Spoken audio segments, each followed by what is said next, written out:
At my birthday she looked me straight in the eyes, held my hand in front of everyone, and said with this soft, trembling voice, "You're my world." It should have been one of those moments where your chest swells and you feel 10 feet tall. The kind of moment people spend their whole lives chasing. But before I could even process it, before I could even hold on to the warmth of those words, he walked in. Not just anyone, him. The man I had suspected for months, the one I'd told myself over and over I was imagining things about, the so-called friend, the convenient excuse for late nights and sudden smiles. And what was he carrying? The cake. Not just any cake, but the cake she had ordered for him. And I swear the room tilted when I saw it, because in that instant, every thread of denial I had stitched together to keep myself sane snapped all at once.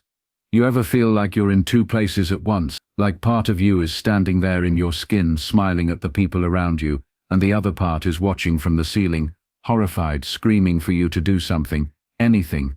That was me. Frozen. Guests were clapping. Kids were running around. Music was playing. And inside my head I was in dead silence, staring at a birthday cake that felt like a funeral wreath. I know what you're thinking. Why didn't I say something right then and there? Why didn't I call it out in front of everyone? The truth is, sometimes the most powerful thing isn't rage, it's restraint. Because anger burns quick. It flares up, explodes, and fizzles. But silence, oh silence cuts deep. Silence is planning. Silence is me holding my cards close to my chest, while they both thought they had me fooled. Let me rewind, because for you to understand how that one moment wrecked me and rebuilt me, you need to see the trail that led to it. My wife, let's call her Anna, wasn't always this way. We had a good marriage, at least I thought so. We weren't perfect, but we had ritual. Sunday coffee on the balcony, late night walks in the neighborhood, when the air was cool, shared glances across crowded rooms that said more than words could. I built my world around those little moments, not realizing she was busy building another world entirely. It started with small changes, the kind you brush off, until they pile high enough to crush you. She started dressing up for errands. She smiled at her phone more than at me. She started using the word friend too much, like it was a shield. Oh, he's just a friend. He's been going through stuff. I'm just being supportive. And I wanted to believe her. God, I wanted to believe her. Because who wants to be the husband who doubts his wife every time she steps out the door? Who wants to be the man who turns into a detective in his own home? But suspicion has a way of growing in the cracks. Every time I smelled his cologne on her clothes, every time she came home with that slightly flushed look like she'd been somewhere she shouldn't, it grew. Still I swallowed it. Told myself I was paranoid. Told myself trust was the foundation of marriage. And maybe I could have kept swallowing it forever. Until the cake. That stupid cake. You see, birthdays are symbolic. They're milestones. They're a reminder that life keeps moving, that you're surrounded by the people who matter. So imagine my birthday, the one day meant to celebrate me, being hijacked by a man, carrying the very symbol of betrayal on a silver plate with candles. He walked in like he belonged there, like he wasn't destroying me from the inside out. And everyone clapped, thinking thinking he was doing me some kind of favor. They didn't know. They couldn't know. I locked eyes with her. And in that look, in that single split second, I saw it all. The guilt, the panic, the silent begging. Don't, please don't, not here. And I didn't. I smiled. I clapped along. I even blew out the candles with everyone cheering around me. And inside, something shifted. That was the exact second I stopped being blind. I wish I could say I slept that night. But sleep is for the innocent. And I wasn't innocent anymore. Not because of what I'd done, but because of what I knew. Knowledge keeps you awake. I lay there next to her. Her body curled toward me as if nothing had happened, and I stared at the ceiling until dawn. My mind replayed the scene on loop. Her words, "You're my world." His entrance, the cake. The cruel choreography of it. Over the next weeks, I became someone else. Outwardly, I was the same husband, the same neighbor, the same man. But inside I had switched from husband to strategist. I began to watch instead of question, record instead of react. I tracked her errands, I checked receipts, I noted the timing of her showers, the way her hair smelled when she came home. I even checked the car mileage. Subtle things she never imagined I'd notice, and I confirmed everything. She wasn't just slipping away from me, she was handing herself to him piece by piece, as though I'd been erased, and yet, she still clung to me in public, still played the role of the doting wife. It was theatre, I was living in a play, and the audience clapped, oblivious, while the actors whispered their real lines backstage. But here's what neither of them understood. I wasn't going to storm the stage and ruin the show. No, I was going to rewrite the ending. The birthday wasn't the end. It was the beginning. That cake wasn't just a cake. It was my warning shot. The moment I realized I was in a battle I hadn't agreed to fight, but one I was going to win. So I stayed quiet. I let them think they were clever, and in that quiet I built my plan. Step by step, move by move, because when the time came, I wasn't just going to expose them. I was going to make sure they understood that the man they thought was blind had been watching the whole time. And that's where part 2 comes in. That's where the real story begins. When the mask slipped and the truth came out not in whispers, but in the loudest way possible. I didn't sleep the night after my birthday.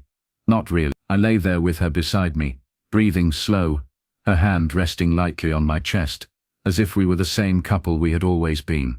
But I couldn't stop replaying it.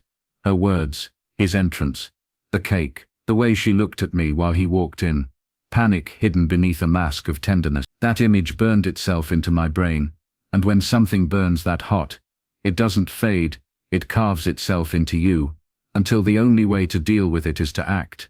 So I acted, though not in the way she expected. She thought, I'm sure, that I would either confront her in a jealous rage, or bury it down and keep pretending. That's what most men do when they're blindsided, explode or deny. But I chose something different. I chose patience. I chose strategy. I chose to let her believe she was still in control, that she still had the upper hand. Because when someone thinks they're ahead of you, that's when they make mistakes. The very next morning, I got up before her. I brewed coffee the way I always did. Set her cup just the way she liked it. 2 sugars, a splash of almond milk, and I kissed her on the forehead when she walked into the kitchen. I even told her I loved her. And do you know what? She smiled back at me like nothing had happened. Like the night before hadn't been a dagger. That was when I knew I was right to hold my silence. Because she was so comfortable in her lie that she never saw me sharpening my... Over the next weeks I played the role of the oblivious husband perfectly. I asked about her day, laughed at her stories, even helped her with little things. Fixing the loose cabinet door, driving her to pick up groceries. Outwardly I was steady, dependable.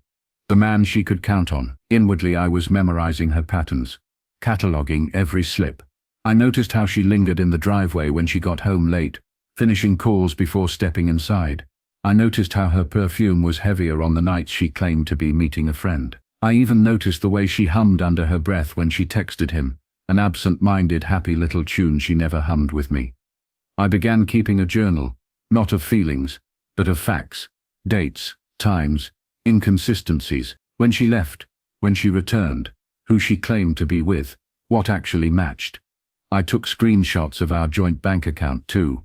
Little charges, coffee shops we never went to, dinners in parts of town we never visited together, receipts for ride shares she swore she never used. Piece by piece, I built the story she thought was invisible. Then I dug deeper. I checked her laptop one night while she showered, not to pry into private things, but because she had crossed the line where privacy was no longer innocence. It was cover, and what I found confirmed every suspicion. There were emails, not long love letters, but practical things, reservations, orders, and one in particular, a receipt for the birthday cake. Except the name on the pickup wasn't mine. It was his. She had ordered my birthday cake under his name. That wasn't an accident. That wasn't convenience. That was symbolism. That was her telling him, this is ours, not his. I closed the laptop and sat there in the dim light, the hum of the bathroom fan behind the door, and I felt something I hadn't expected. Not rage, not grief, clarity. It was like the fog had lifted, and for the first time I could see the board clearly. I wasn't losing a game. I had just realized I'd been playing a different one all along. So I took it further. I reached out to a lawyer, quietly, without telling a soul. I asked questions about separation, about evidence, about financial protections. I learned what counted in court and what didn't.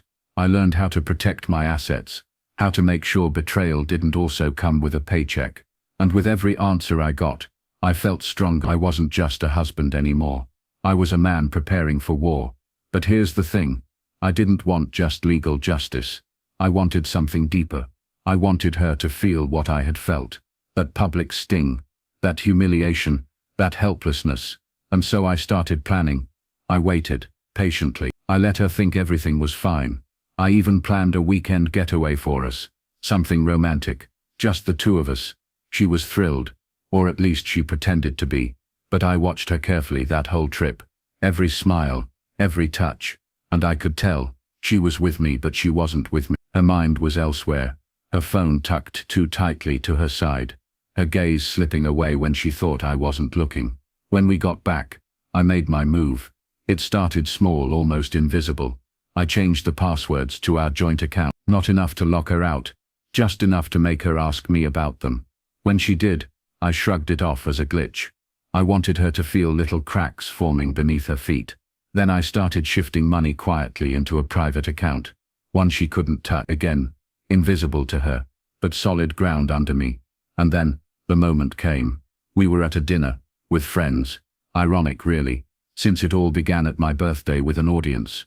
I'd chosen this carefully because I wanted her to know what it felt like to be caught in a lie with nowhere to run. Halfway through the meal, while people were chatting and laughing, I pulled out my phone and tapped the screen.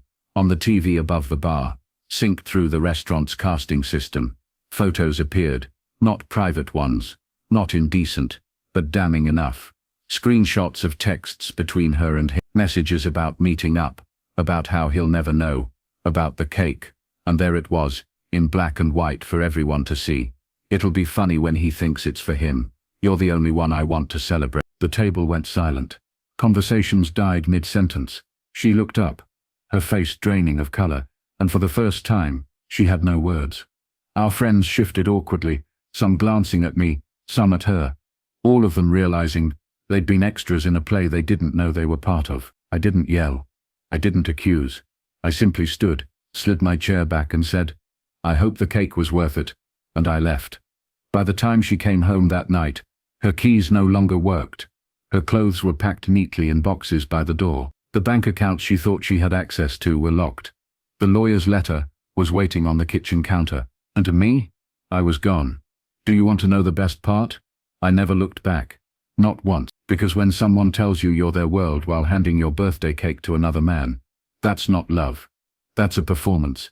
And I finally decided to stop being the audience. She tried calling, texting, begging for a chance to explain. But what could she say? That it was a mistake, that it didn't mean anything. The evidence was there. The cake was there. The words were there. And you can't rewrite that kind of betrayal. I've told this story many times since then, and every time people ask me if I regret not confronting her sooner, if I regret staying silent while I gathered proof. And my answer is always the same. No. Because silence gave me power. Silence gave me control. Silence gave me the ending I wanted, not the messy one they thought I was doomed to. So when I think back to that night, my birthday, her words, his entrance, I don't feel pain anymore. I feel gratitude. Because in trying to humiliate me, they handed me the very proof I needed to reclaim my life. And that right there is why I'm telling you this. Not to relive the betrayal, but to remind you that sometimes the best revenge isn't rage, it's preparation. Sometimes the strongest move isn't a punch, it's a plan. And when the moment comes, when you finally drop the truth on the table like a blade, you'll realize something powerful. You were never the fool. You were the one writing the ending all along.